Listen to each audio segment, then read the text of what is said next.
How do we manage the problems of resentment in marriages? How do we overcome them? My dad had a saying that he often would say, which is minor irritations with major consequences. When I saw the video you played at the beginning, that is exactly what it is. You ignore small things, it festers, it builds, it creates resentment. And unfortunately, it's a recipe for disaster. When you have unresolved issues that keep piling up, and they could be very minutiae at the beginning, you're going to end up becoming a pressure cooker if you do not have an outlet. So for me, effective communication is one of those deal breakers. Like, you better be on the same page when it comes to your method of talking, because conflict doesn't destroy a marriage, but the manner with which you communicate can destroy a marriage. So fighting is okay. I tell people you'll always fight. In fact, if you don't fight, you're in an unhealthy relationship, because you don't get to know each other and you don't get to know yourself and your limits. You don't get to check yourself. Because for me, when I got married, I was unfiltered. I said any rubbish that came to my mind. I didn't see my parents fight, so I didn't know how to fight. So my husband would often say to me, I'm Nupi, and so is my husband. He would say, Mariam, wama gaga. Mariam, you don't know how to talk. And I was like, but that's how we talk. My mom was Oyinbo, and you know how they are. They just say whatever without, though she was very polite and so on. But me, I was jaga jaga. And unfortunately, it was going to ruin my relationship. We were on the point of divorce about 6 years down the line because of the kind of fights we were having, because I hadn't learned to filter and weigh my words properly. So for me, I didn't bottle up.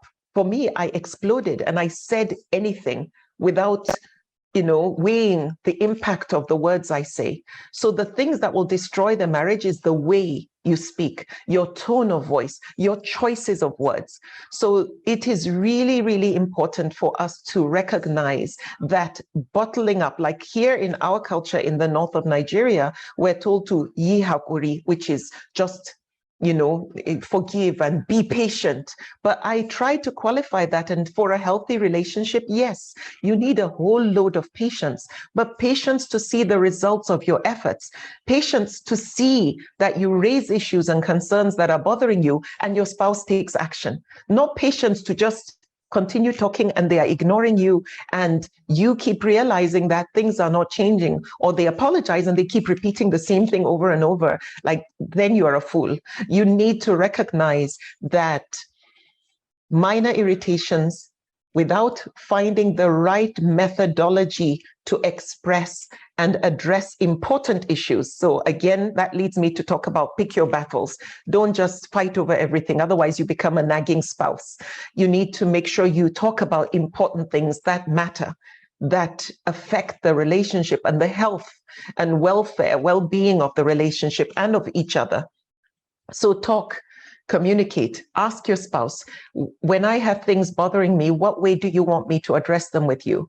And when things are bothering you, how do you want me to behave? How do you want me to react?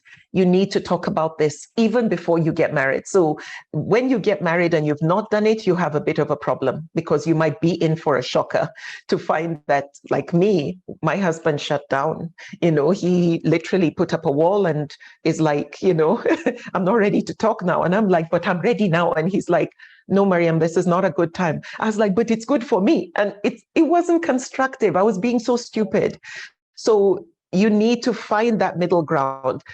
As I became a bit more mature, I've still not reached that stage yet, but I'm a work in progress. I started to use different methods. Like, I would ask my husband, something is bothering me.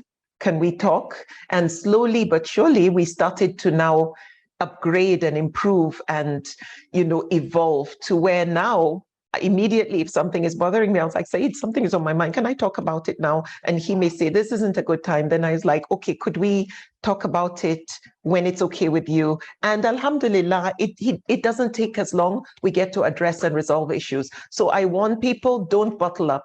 Don't keep things inside.